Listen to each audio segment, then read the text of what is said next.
Sunčani dani na Zlatiboru prilika su da deca u prirodnom ambijentu na međustanici Gold Gondole na Ribničkom jezeru provedu dan uz kreativne radionice i edukativne sadržaje. Tu su da jesen pozdrave pravljenjem figurica od lišća, grančica, borovih iglica i drugih prirodnih materijala, ali i u jesenjem safariju budu istraživači i kroz izložbe nauče o flori i fauni Zlatiborskog kraja. Kako se zovu medvedi sa Zlatibora?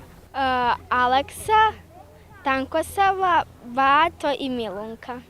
Orao, beloglavi sup, kreja i kos. Koje biljke imaju na Zlatiboru? Zumbul, beri, crni bor, drveće.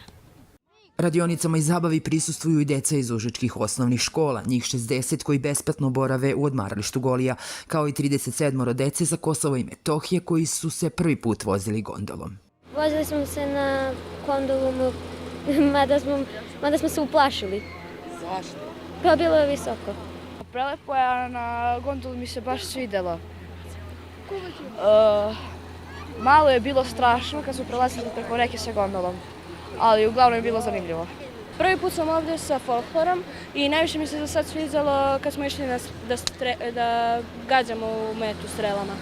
Tokom jesenjih čarolija tu su i sportske aktivnosti, prelaženje prepreka i savladavanje poligona različitih nivoa, ali i kviz lov na šišarku. Sadržaji su besplatni, a nagrade su karte za zabavne sadržaje na Zlatiboru. Zaista veliki broj ljudi je već na Zlatiboru i već na gondoli.